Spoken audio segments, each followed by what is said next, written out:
Thanks very much, Claire. Do you just want to fire ahead then, Mick? Or are there any questions that people would like to ask first? All right, okay. I'm sure there's a lot of questions.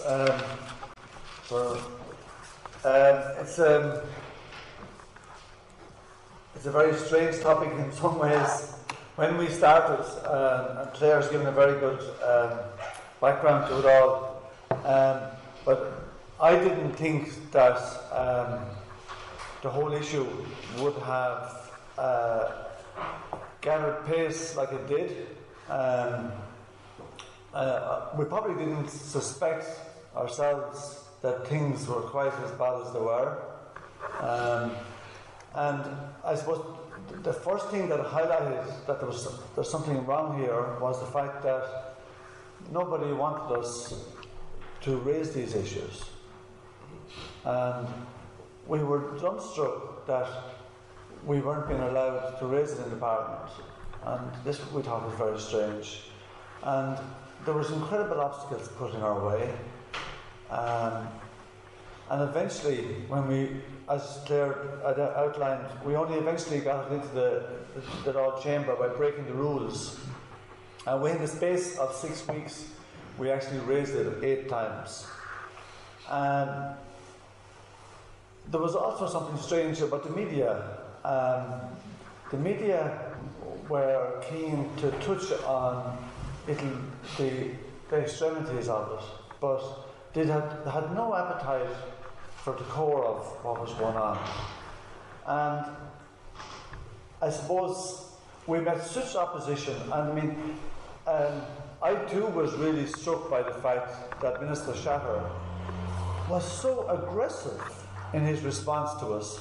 He says, God, what's wrong? I mean, are we opening a serious can of worms here? And it turned out that there is an element of that to it. He was derogatory, he was insulting. I mean, if we were only just talking about it, I mean, we realised we had to come down here today, and we've been so busy since the summer. I mean, both of us would speak between 8 and 10 times a week, most of the time. So, and we are very busy. And we hadn't done a lot with this of late, even though every time Shatter was up, we were hammering into him as much as we could and challenging him. But in the last couple of days, just talking about it, we were just saying, you know what, there's actually a book in this. There is so much that you haven't heard yet, so much that we've heard. The whole history of what has gone on since we started it up to the present day is mind-blowing. And obviously, the police bill that I've been asked to talk about, I had no idea that I would have been doing that when we started, and it was really, the police bill is really a result of the reaction from the public and what the feedback we've got. We've had meetings called the Red Cow meetings, because we held them all in the Red Cow. We've had about 5 of them there, where people just came from different parts of Ireland to tell their story. And it was hard not to cry every day that we were in there. It was horrific. And an awful lot of these people, they're disturbed at this stage. The stories have taken over their lives. And some of them have coped, but a lot of them haven't. And there's just, I mean, there's some of them just, they haven't really recovered. They didn't get justice. They didn't get the truth. And they're not well for it. And I'm not sure they ever will be. Now, we couldn't promise them that we can get them justice or the truth, but I suppose all we could offer was that we try and do something and try and highlight the issue. And we've organised a group now of themselves, and there's a guy in Luke Flanagan's office called Pat Fitzpatrick who is brilliant, and Pat is on the committee, and he has a number of them with him, and they're actually going through the cases and working on it and trying to,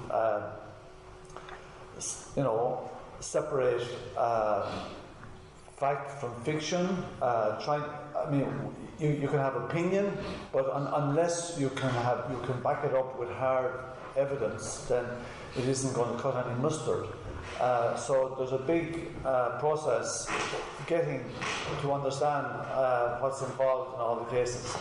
But anyway, the end result of it, given that the Minister of Justice was so defensive, given that the Commissioner was so defensive, we were alerted to the fact that, you know what, there's some serious problems in our Garda Síochána. And we obviously learned a lot more about it as well from studying the likes of Dr. Walsh and Vicky Conway, and we learned a lot from them, and we were obviously learning a lot from the people that we were engaging with. So we eventually put forward this bill, and it was very interesting as well as to how the bill was received in the Dáil Chamber. There was a line of TDs queuing up to defend the guards. A line of them. They could not say enough good things about the guards. Now listen, I know plenty of guards who behave very well, but I also know now a lot who haven't behaved very well. But the manner in which there is such a culture around, you cannot question this body. These are above the law. And sadly, that is the truth. They are above the law. They are not accountable to the law.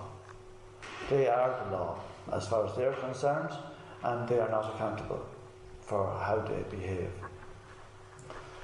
Now, how the media dealt with it then as well was every bit as frightening as how so many of the TDs dealt with it. And we failed to get a serious analysis of it from the media. They don't want to touch it either. But then, having said that, you've only to look at the banking crisis and see how poorly the media has dealt with so much of it. The idea that the ordinary people of Ireland should actually pay for the bank bailout has almost been accepted at this stage by much of the mainstream media. And austerity has been great for it. And so the country is back on its feet again. God help us. The bill itself, I don't want to bore you with too much of it, but I'll just give you a general background on what's in it. And I'll just flick through a few parts of it and to give you a sort of a rough idea. In 2008, the Morris Tribunal completed its work, and the end result of the Morris Tribunal really was the 05 Act. Now, I'm covering some ground that Hillary's already covered, but the big problem with the 05 Act is that it hasn't actually delivered, and we haven't really seen a serious change in how things are done. And sadly, the Act does not provide the tools and structures needed to overcome the embedded cultural problems underpinning discipline and the blue wall of silence that was exposed by Morris. Now, as far back as 06, Dermot Walsh and the Irish Council for Civil Liberties expressed concern that the new formal structures of the Garda Síochána Act 05 ran the risk of over-centralising as well as politicising the Garda, which would ultimately undermine its independence. And they claimed that the police must be the people's police service and not a tool of government. Now, it's a huge problem in that the Gardaí are supposed to be accountable to the Dáil, and there don't seem to be any obligation on them to be accountable to the people. But being accountable to the Dáil isn't really worth a whole lot to you, really. If I don't know how much you know about how the Dáil works, but it isn't really. It's not functional. obviously the government of the day always has a majority. The executive make the decisions, they bring whatever ideas they have or legislation into the House and get them rubber stamped by the majority of people in there without question. The opposition stand up and give out and make complaints about different aspects of it, and the bill is passed and everything moves on. Now, if the Gardaí are answerable to the Dáil, and everyone in the Dáil, well, 95% of them anyway, are afraid of their lives to even say boo about the Gardaí, well, it's probably not a great arrangement that they should be accountable to the Dáil. And I do think that policing by consent is a core value that is very, very important. And you can't, when we talk about policing by consent, you're talking about the consent of the people. Now, if you don't have the consent of the people, if you don't engage with the people, if the people have no say in how they are policed, then you don't have policing by consent. And I would say, I remember going back a long time ago when I was a young fellow in my own parish at home. There was a good relationship between the community and the local guard. We knew him and he knew all of us. And there was, it was actually a healthy enough relationship. I'm not saying it was always perfect, but it was a decent relationship. But that's disappeared. And I don't see that so much anymore. And people down here don't need me to tell them just how unfair the force can be now, and how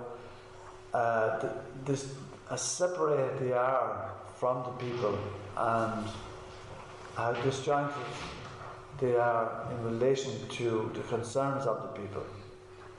Now, the bill that we introduced tries to address some of these problems, because at the moment the Commissioner runs the guards. The Commissioner is answerable to Minister Shatter. They say the guards are answerable to the Dáil, but it doesn't exist. So really we have a very unhealthy relationship between the Commissioner and the Minister for Justice. They are too closely aligned. The Minister for Justice cannot accept criticism of the Commissioner, because if he does, it's like accepting criticism of himself. He's supposed to control the Commissioner, so if somebody stands up and complains about the Commissioner, he is going to defend him 100%, hail, rain or snow, right or wrong. Now, that can't possibly be a good arrangement. So what we have then is either we have one man in charge of the Commissioner, we have one party. Now, if we're going to have policing by consent again, there's got to be a civic element involved in how the guards are run. So, at the core of the principle of the bill was the idea of an independent police board. Now, there's independent police boards all over the world, in many countries. Not in every country, but they are in a lot of them. And they function very well. But Minister Shatter was there to think of many ideas, many reasons as to why it wasn't a good idea. And I might read you some of them, because it was interesting what he had to say when we introduced it. A huge problem as well, which Hilary has touched on, is that when you question the authority of the Commissioner with the Minister for Justice, or if you question the authority of the Minister for Justice, they throw back at you very quick, but we are responsible for the security of the state. Well, that's probably not a great idea. The force that polices the people should probably be separate from the people who are responsible for security of the state. But these are things that a healthy police board could address. Now, just to give you just a short background to the board, right? But what we said was, I mean, obviously we wanted the Gardaí to be depoliticised and take out that direct link between the Minister for Justice and the ruling party of the day. And what's missing from the current Garda oversight structure is civic oversight in the form of an independent policing board, similar to the Northern Ireland Policing Board, which was considered a central plank of reform in the Patton Report. An independent Garda board would also have an oversight role in issues such as the allocation of Garda contracts, management performance, the setting of clear performance goals to which the Commissioner would be accountable on an annual basis, and the appointment of senior Garda officers up to and including the Commissioner, as well as members of the Ombudsman Commission. There has never, in the history of the state, been a root and branch independent review of the workings of An Garda Síochána. Now that is difficult to believe, but it's true. One of the board's new functions would be to conduct a 5-yearly review of Garda Síochána's working practices, accountability, operational and management and governance. The board would also hold monthly meetings with the Garda Commissioner regarding the performance of An Garda Síochána. Now, the board would see to it that human rights would be incorporated into every aspect, and it would become an integral part of how the police force would work. Now, we don't know whether the things that the Gardaí do are human rights compliant. And a big problem for us is that their codes of conduct are not published. We don't even know what their guidelines are. The Gardaí are not given codes of practice to actually adhere to. And if they were, and they were human rights based, then if someone does something and it isn't human rights compliant, then we can address it. But we're presently working in the dark. We don't know what's even expected of them. Now, there's a big part of when we met the people in the Red Cow, a huge frustration was the workings of GSOC. And our initial reaction was, you know what? It's costing about 11 million a year to run GSOC. It employs 80 people, and there doesn't seem to be any end results from it.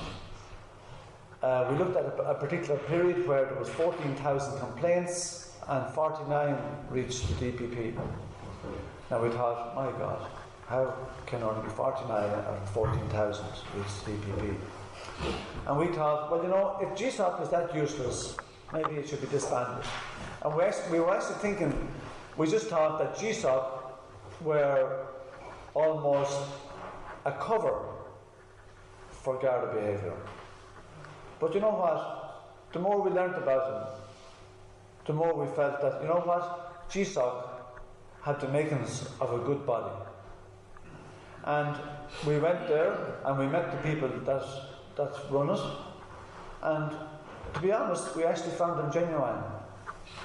And what we discovered was that GSOC wants to be a good organisation that can hold the Garda Síochána to account.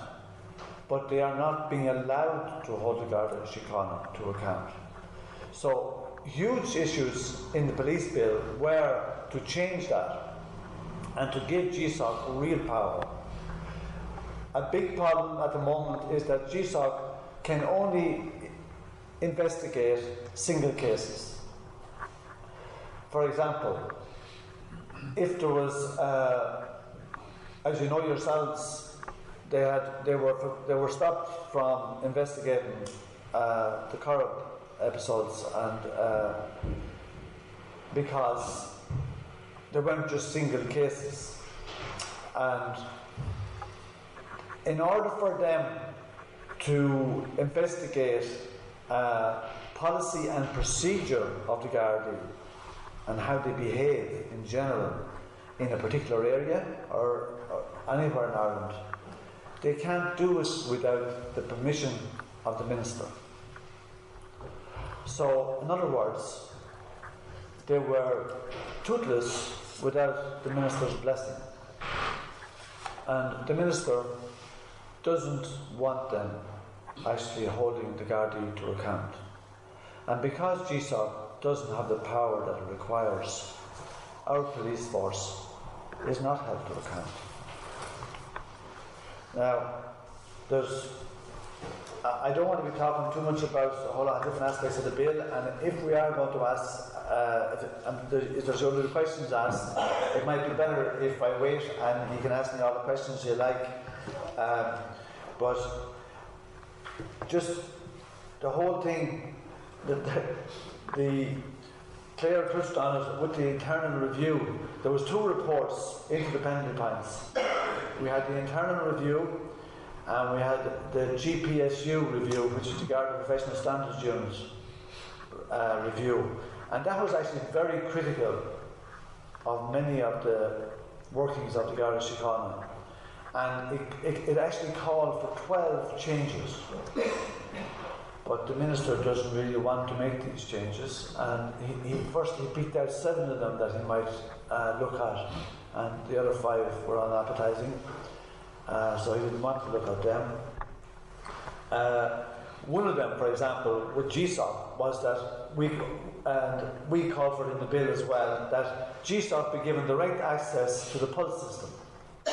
At the moment, they are not allowed to look at it, so they have to bring in Gardaí superintendents to work with them and get them to access Pulse in order to get some information for them. Now, you don't need me to tell you that that's not a wonderful arrangement. But the internal review, which they put so much work into making it look as good as possible, but still couldn't hide so much of the facts. I mean, we are literally, it was actually costing this state 100,000 a month, the cancellations were. 100,000 a month. And for Shatter to say that there was nothing happening and that we were raising a storm in a teacup, and they actually stopped. They stopped when we got the thing into the public domain enough, and that people actually realised, you know what? There's a huge malpractice in how the penalty points system is working, in how the termination of discharge notices was happening, and it stopped, and the 100,000 stopped being lost. Wasn't that strange? And yet the Minister was insisting that nothing was happening. But in the internal review that they did, and it was O'Mahony, that is the assistant, he was a superintendent of some sort, an assistant commissioner, I think, but he found no evidence of criminality, and he found no evidence of corruption, but neither did he give us any evidence for his facts and his findings.